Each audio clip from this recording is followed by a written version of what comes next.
ദൈവതിരുനാമം മഹത്വപ്പെടട്ടെ.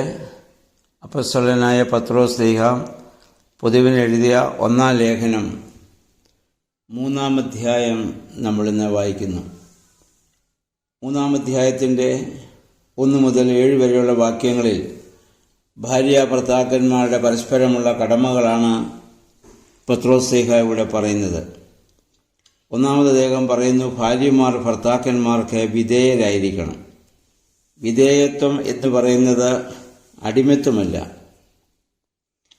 പുരുഷൻ സ്ത്രീയുടെ മേൽ ഭരണം നടത്തുക എന്നുള്ള അർത്ഥത്തിലല്ല അത് പറയുന്നത്. പ്രത്യുത വിവാഹത്തിൽ രണ്ടുപേർ ഒരു ശരീരമായിട്ട് തീരുകയാണ്. ആ ഏകത്വം അതിന് നാശം വരാതിരിക്കേണ്ടതിന് ഒരാൾക്ക് നേതൃത്വവും മറ്റേ ആൾക്ക് അതിനോട് ചേർന്നുള്ള നിലപാടുമാണ് പൗലോസ് ശ്ലീഹ ഇവിടെ പറയുന്നത്. ഒരു ഭവനത്തിൽ 2 നേതാക്കന്മാരുണ്ടാവുക സ്വാഭാവികമില്ല. അങ്ങനെ ഉണ്ടായാൽ ആ കുടുംബത്തിന് മുന്നോട്ട് പോകാൻ സാധിക്കുകയില്ലല്ലോ.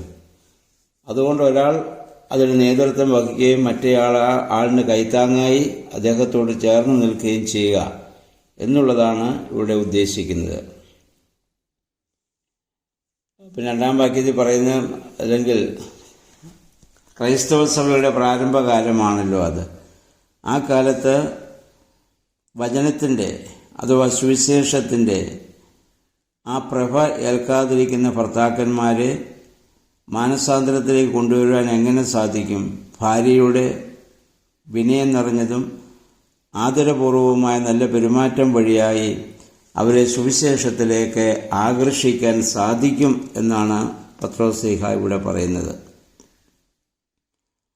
പിന്നെ 3-4 വാക്യങ്ങൾ പറയുന്നു, സ്ത്രീകൾ അലങ്കരിക്കപ്പെടേണ്ടത് പിന്നിയ മുടിയോ സ്വർണ്ണാഭരണങ്ങളോ വിലയേറിയ വസ്ത്രങ്ങളോ കൊണ്ടല്ല, എന്നാൽ ഹൃദയമാകുന്ന ആന്തരിക മനുഷ്യനിൽ ദൈവസന്നിധിയിൽ വിശിഷ്ടമായ വിനീതമായ ആത്മാവിനാൽ അലങ്കൃതമായ ഹൃദയമാണ് ഏറ്റവും വിശിഷ്ടമായിട്ടുള്ളത്.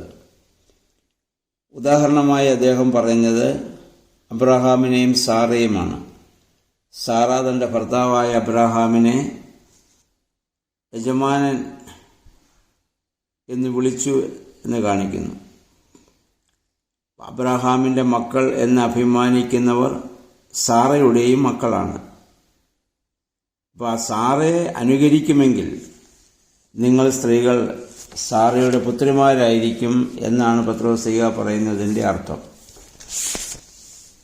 എന്ന് പറഞ്ഞാൽ ഭർത്താവിനെ വിധേയപ്പെട്ട് ആ സമാധാന അന്തരീക്ഷം ഉണ്ടാകാൻ വേണ്ടി പ്രവർത്തിക്കുക എന്നാണ് അർത്ഥം. 7-ാം വാക്യത്തിൽ അദ്ദേഹം പറയുന്നത് ഭർത്താക്കന്മാരുടെ ചുമതലയെക്കുറിച്ചാണ്. സ്ത്രീകൾ ബലഹീന പാത്രങ്ങളാണ്. 2 കൊരിന്ത്യർ 4-ാം അധ്യായത്തിൽ നമ്മളിത് പൗലോസ് ശ്ലീഹ പറയുന്നത് ഇത് കേട്ടതാണ്. അതുകൊണ്ട് സ്ത്രീകളോട് വിവേകപൂർവം ബഹുമാനപൂർവം ഭർത്താക്കന്മാർ പെരുമാറണം. കാരണം അവരും നിത്യജീവൻ എന്ന ദൈവത്തിൻ്റെ ദാനത്തിൻ്റെ കൂട്ടവകാശികളാണ്. അപ്പം ക്രിസ്ത്യാനികളെല്ലാവരും വിശ്വസിക്കുന്നത് പ്രാർത്ഥനയുടെ ഉദ്ദേശം നമുക്കറിയാം ദൈവസാന്നിധ്യം അനുഭവിക്കുക എന്നുള്ളതാണ്. ആ ഒരു ഐക്യമുണ്ടാകുന്നില്ല എങ്കിൽ, അല്ലെന്ന് പറഞ്ഞാൽ വിവാഹ ജീവിതത്തിലെ ഓരോ തെറ്റും അതിന് ചിലപ്പോൾ തടസ്സമായിട്ട് വരാം. അതുകൊണ്ട് പരസ്പരം സ്നേഹത്തോടും വിധേയത്വത്തോടും കരുതലോടും കൂടെ വർത്തിക്കുക എന്നാണ് ഇവിടെ പത്രോസ് ശ്ലീഹ ആവശ്യപ്പെടുന്നത്. 8-9 വാക്യങ്ങളിൽ സ്വഭാവത്തിൻ്റെ മഹിമയെക്കുറിച്ചാണ് അദ്ദേഹം ഇവിടെ പറയുന്നത്. അനുകമ്പയും സഹോദര സ്നേഹവും കരുണയും വിനയവുമുള്ളവരായിരിക്കുവിൻ. തിന്മയ്ക്ക് പകരം തിന്മയോ നിന്ദനത്തിന് പകരം നിന്ദനമോ നിങ്ങൾ നൽകാൻ പാടില്ല. അതിന് പകരം നിങ്ങൾ അനുഗ്രഹിക്കുകയാണ് വേണ്ടത്. 10 മുതൽ 12 വരെയുള്ള വാക്യങ്ങളിൽ നല്ല ഭാവിക്ക് ആഗ്രഹിക്കുന്നവർ പ്രവർത്തിക്കേണ്ട കാര്യങ്ങളാണ്. 10 മുതൽ 12 വരെയുള്ള വാക്യങ്ങൾ. അപ്പം വ്യാജം പറയുന്നതിൽ നിന്നൊക്കെ നിങ്ങൾ അകന്നു നിൽക്കണം. നീതിബോധത്തോടുകൂടി പ്രവർത്തിക്കാൻ നമുക്ക് സാധിക്കണം. 13 മുതൽ 17 വാക്യങ്ങൾ നല്ല ജീവിതത്തിനുള്ള നിർദ്ദേശങ്ങളാണ്. അത് ഒന്ന് അദ്ദേഹം പറയുന്നത് നന്മ ചെയ്യുന്നതിനുള്ള ഉത്സാഹമുണ്ടാകണം. പിന്നെ കഷ്ടതകൾ നമുക്കുണ്ടാകുന്നത് നമ്മുടെ പരിശോധനയ്ക്കും അതേ തുടർന്നുള്ള അനുഗ്രഹത്തിനുമാണെന്ന് നമ്മൾ ഓർക്കണം. അതിന് ഉദാഹരണമാണ് അബ്രഹാം, ഇയ്യോബ്, കർത്താവിൻ്റെ സ്നേഹിതന്മാർ. ഇവരുടെയൊക്കെ ജീവിതത്തിൽ എത്രയോ പരിശോധനകൾ ദൈവം കൊടുത്തു. അതിലൂടെയാണ് അവർ നീതിമാന്മാരെന്ന് തെളിയിക്കപ്പെട്ടത്.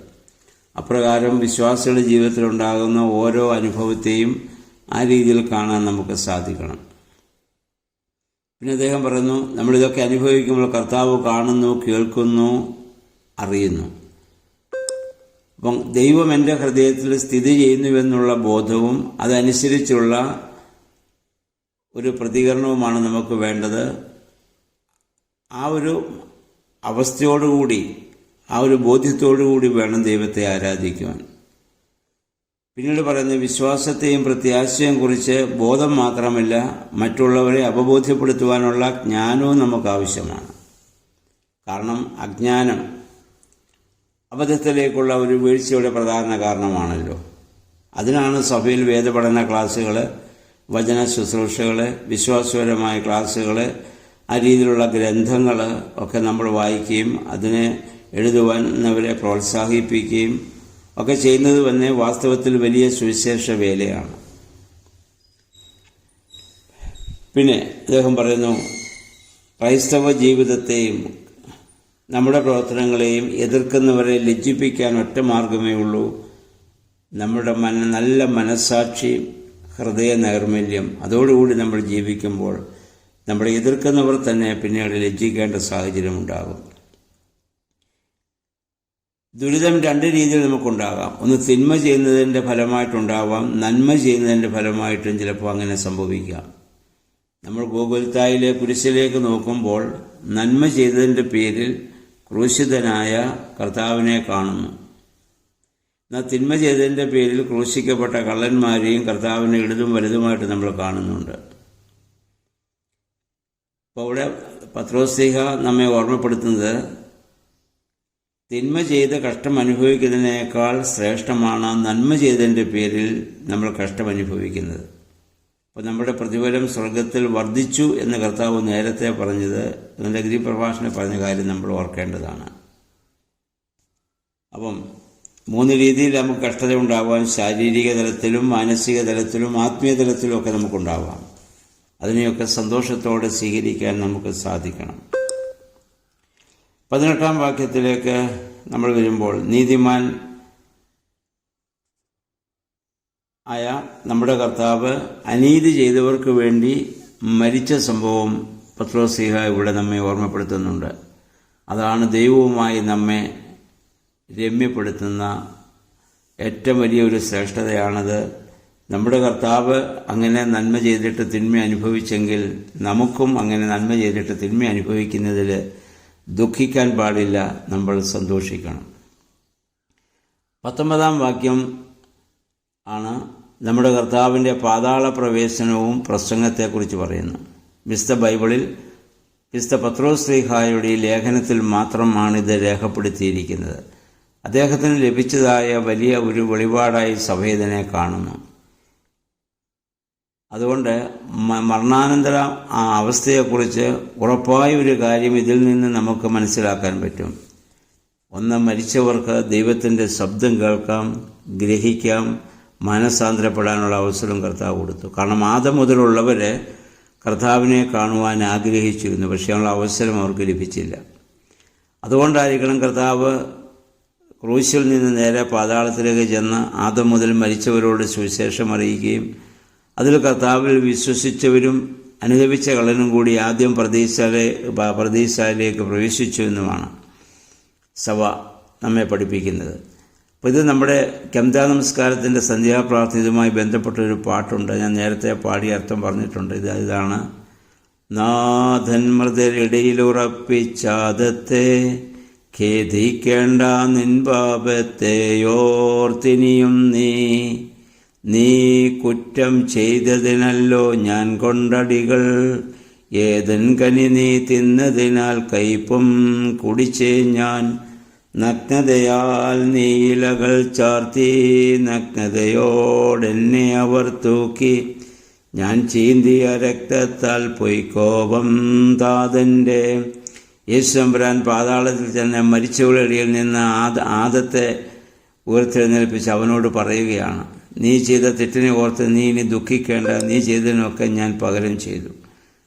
അപ്പം അതിനൊക്കെ ഞാൻ ചീന്തിയ രക്തത്താൽ ഇന്ന് പിതാവായ ദൈവത്തിന് നിന്നോടുള്ള എല്ലാ അകൽച്ചയും കോപവും മാറി നീ ദൈവസ്ഥാനത്തിലേക്ക് പ്രവേശിക്കുവാൻ യോഗ്യനായി തീർന്നിരിക്കുന്നുവെന്ന ആ വലിയ സത്യം കർത്താവ് ഇവിടെ ആദമിനോട് പറയുന്നതായിട്ടാണ് ഈ പാട്ടിൽ പിതാക്കന്മാർ നമുക്ക് ക്രമീകരിച്ച് തന്നിരിക്കുന്നത്.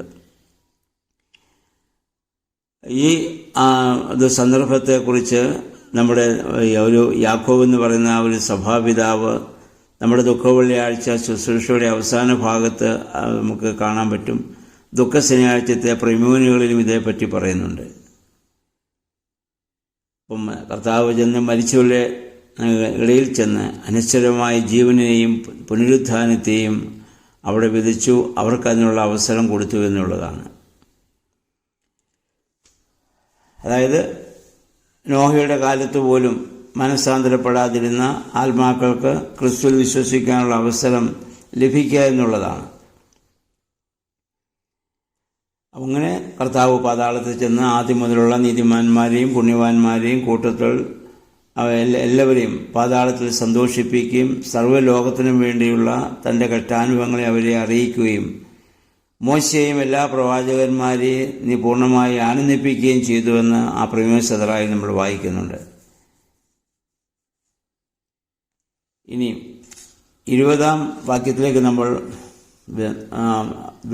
ഇത് വരുമ്പോൾ പത്രോസിക പറയുന്നു, വെള്ളം വഴിയായുള്ള നോഹയുടെ രക്ഷയെ വിശുദ്ധ മാമോദീസയുടെ സാദൃശ്യമായി പത്രോസിക ഇവിടെ കാണിക്കുന്നു.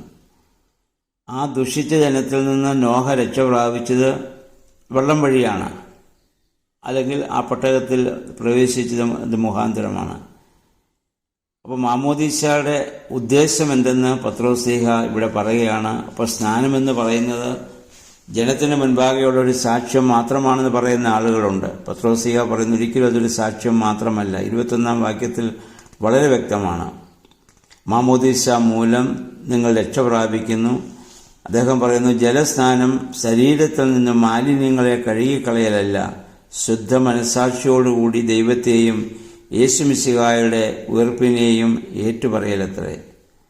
എന്ന് പറഞ്ഞാൽ മാമോദീസ മുഖാന്തരം ദൈവികമായ ദൈവത്തിൻ്റെ കുടുംബത്തിലേക്ക് നാം ദത്തെടുക്കപ്പെടുകയാണ്. അങ്ങനെ നമ്മൾ ദൈവരാജ്യത്തിലെ പൗരന്മാരായിട്ട് മാറുന്നു. മാമോദീസ ഏൽക്കുമ്പോൾ നമ്മൾ പ്രശോഭിതരും അത് മുഖാന്തരം മരണമില്ലാത്തവരുമായി മാറുന്നു. നമ്മുടെ പാപങ്ങളൊക്കെ മാമോദീസ എന്ന വെള്ളത്താൽ കഴുകപ്പെടുന്നതിനാൽ സ്നാനം എന്നും നമ്മുടെ സ്നാനമുഖാന്തരം നമ്മുടെ പാപശിക്ഷ ക്ഷമിക്കപ്പെടുന്നതിനാൽ ദൈവത്തിൻ്റെ വലിയ കൃപ എന്ന് അതിനെക്കുറിച്ച് പറയുന്നത് കൊണ്ടാണ്. അപ്പം ആ മാമോദീസയുടെ വലിയ ശ്രേഷ്ഠത പത്രോസ്ലീഹ ഇവിടെ വ്യക്തമായി നമ്മെ ഓർമ്മപ്പെടുത്തുന്നുണ്ട്. നമ്മൾ പാപത്തിൽ എത്ര അടിമകളായിരുന്നാലും മാമോദീസ വെള്ളത്തിൽ നമ്മൾ പ്രവേശിച്ചു കഴിയുമ്പോൾ, അതിൽ നിന്ന് സ്നാനമേറ്റ് നമ്മൾ ഇത് കയറുമ്പോൾ സൂര്യകിരണത്തേക്കാൾ നിർമ്മലമായി തീർന്ന ഒരു വലിയ പ്രകാശത്തിലേക്ക് നമുക്ക് പ്രവേശിക്കാൻ സാധിക്കും. അങ്ങനെ നമ്മൾ വിശുദ്ധരും പുണ്യവാന്മാരുമായി തീരാൻ നമുക്ക് സാധിക്കുന്നു. അപ്പം അങ്ങനെ പാപങ്ങളുടെ മോചനം അല്ലെങ്കിൽ തിന്മകളിൽ നിന്നുള്ളതായ ഒരു വെടിപ്പ്, വീണ്ടും ജനനം ഒക്കെ നമുക്ക് പ്രാപിക്കാൻ സാധിക്കുന്നുണ്ട്. 22-ാം വാക്യത്തിലേക്ക് വരുമ്പോൾ നമ്മുടെ കർത്താവിൻ്റെ ഇപ്പോഴത്തെ അവസ്ഥയെക്കുറിച്ച് പറയുന്നു. പിതാവിൻ്റെ വലതുഭാഗത്ത് ഇരിക്കുന്നതായി. സ്തെഫാനോസ് സഹത കല്ലേറ് കൊള്ളുന്നതായ സമയത്തും ഈ ദർശനം കാണുകയുണ്ടായി. വിശുദ്ധ പൗലോസ്ലീഹായും വിശുദ്ധ പത്രോസ്ലീഹായും ഇവരെല്ലാം കർത്താവിൻ്റെ ഇപ്പോഴത്തെ അവസ്ഥയെക്കുറിച്ച് അപ്രകാരമാണ് ഓർമ്മപ്പെടുത്തുന്നത്. പിതാവിൻ്റെ സന്നിധിയിൽ നമുക്ക് വേണ്ടിയുള്ള ഒരു മധ്യസ്ഥനായി ദൈവസ്ഥാനത്തിൽ നമ്മുടെ കർത്താവ് ആയിരിക്കുന്നു.